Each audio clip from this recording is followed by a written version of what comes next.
Good morning or evening, I guess, everyone. I just wanted to cover a little bit about low input agriculture, organic agriculture. So remember, these are two things, and they are both kind of alternatives or can be combined with industrialized agriculture to fix some of the problems with industrialized agriculture. So if we recall, we have these two slides and they tell us some of the problems with industrialized agriculture. So if we're looking on here, what we see is that with food production, we see a loss of biodiversity. That means when we tear down forests, we do deforestation, or we convert wetlands or natural grasslands into croplands, we're going to see a loss of habitat that leads to a decline in biodiversity. We see that runoff from fertilizer use or manure from meat production plants leads to a loss of leads to eutrophication, which is algal blooms and dead zones where the dissolved oxygen falls out of the water. We see that oftentimes, and not so much here in America, right, but in developing countries, will kill predators, things like lions or elephants, as they threaten our livestock or they threaten farmlands. And then we see that there is lots and lots of biodiversity in habitat areas. And then when we clear out and we put in a monoculture, so a monoculture is just one type of thing, so just huge fields of corn, we see a loss of decline in biodiversity there. Improper soil practices, tilling, leaving land exposed to water or soil, is salinization, waterlogging to prevent that salinization, and then overgrazing contribute to soil erosion. And so we're going to talk more about soil erosion in the next video, but just know that improper soil practices lead to soil erosion. And I'm not saying all soil practices. I'm saying like heavy machinery use, rolling over that soil, leaving that soil exposed. Most farmers now are very up to date on preventing soil erosion, because if they don't have any topsoil, they can't do farming and there's their livelihood. So we've seen huge dramatic increases in this area, but it is continues to be a problem. Another problem with industrialized agriculture is that we're withdrawing water too fast out of our aquifers. And so we see that aquifer depletion, like we talked about. Runoff from deforestation leads to sediment pollution. That just means that soil gets into the water, that causes turbidity to go up, DO levels to fall. And then, like we were saying, runoff of manure and fertilizer causes eutrophication. There is some evidence to show that the fossil fuels associated with pesticides, fertilizers, and machine use contributes to climate change. There's not really any evidence to suggest that there's a significant rise in methane from cattle. So that's kind of, people think that, and it's often talked about, but it's actually a very small contributor. And then we could talk a little bit about human health. Maybe some of you guys are familiar that, like, if cows are eating hay and the nitrate levels of the hay are too high, then that can cause stomach irritation and even death for the cow. That's that nitrates in drinking water.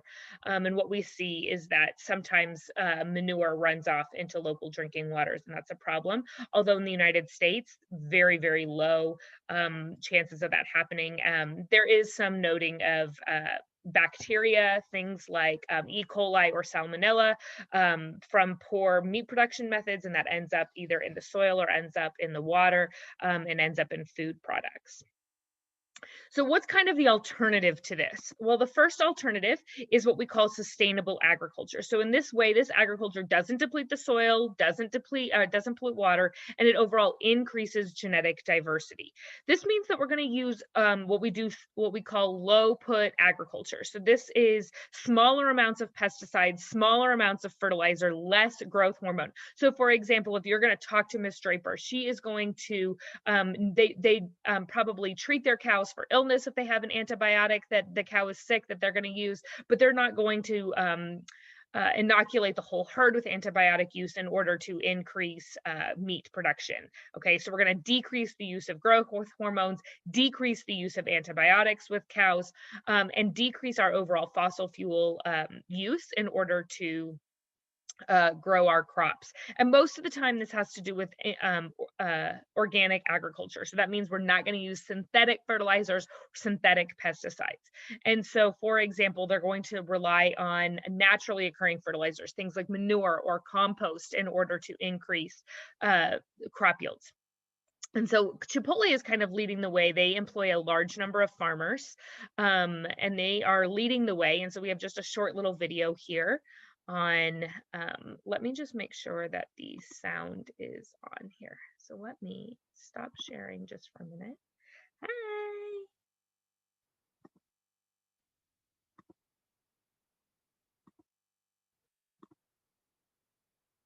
And this is kind of put out. I know that you guys are very well versed in agriculture because of where we live, but this was put out by Chipotle in order to educate the general public. Remember, how do you get people to do things? You educate them. So we have a short little 3-minute clip on how Chipotle is kind of fighting against industrialized agriculture. And maybe you're familiar, right? Sometimes they might run out of pork or they'll run out of something, and because they say, oh, I can't get this from a source that I'm comfortable with, and so they just won't serve it at all. And this video is a couple of years old, but more and more restaurants are moving towards sustainably produced food.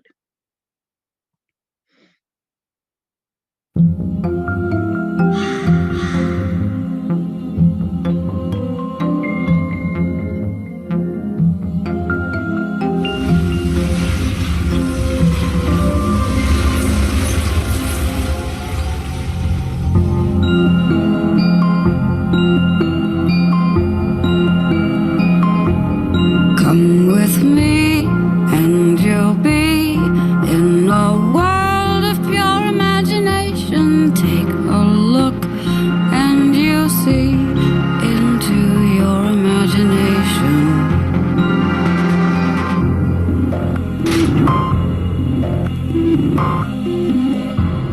We'll begin with a spin, traveling in a world of my creation. What we'll see will defy explanation.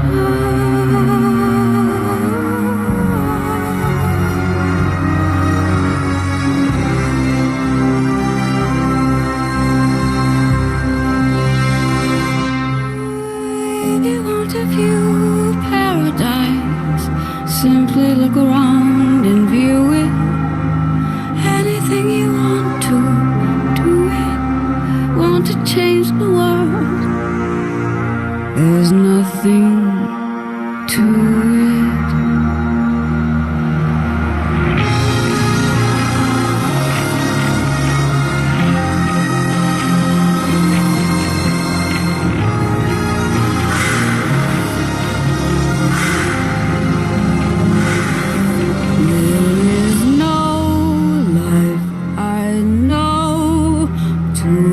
Compare with pure imagination. Living there, you'll be free if you truly wish to be.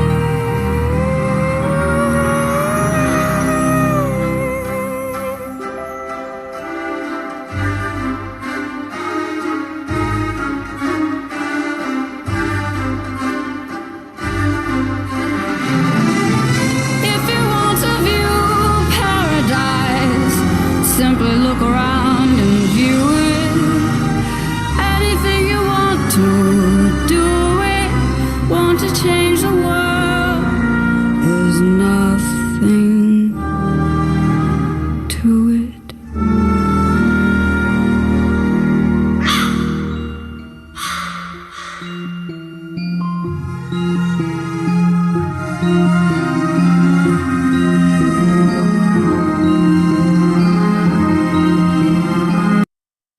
And so this video just shows a little bit about what we want for our agricultural system, right? We want to see that animals aren't being used excessively with growth hormone or antibiotics, that our food looks like the food that we get it from, right? You see corn and that looks like corn, right? But when you see cornmeal, that doesn't really look like corn. And so we want to ensure that we're eating things that look like the food that comes out of our ground, and that we're raising our crops and our animals in a sustainable manner, and in a humane manner. And so some of that, like there's reports, like when not cows, chickens are injected with so much growth hormone and antibiotics that their breasts get so large they can't even stand up. We want to make a move towards more free range and organic things. I know that they're more expensive, but they're really better quality products, because those animals aren't pumped full of things like growth hormone or antibiotics that can have a negative impact on human health. And so that's really what organic or low input agriculture aims to do. They just want to lower. We're not saying we're ever going to get rid of it, and that's completely fine. We just maybe want to use less and make sure that we are doing it in an appropriate and sustainable manner. Okay, so while industrialized agriculture uses synthetic fertilizers and pesticides, organic doesn't say that you can't use pesticides and you can't use fertilizers. They just can't be synthetic. They can't be man-made.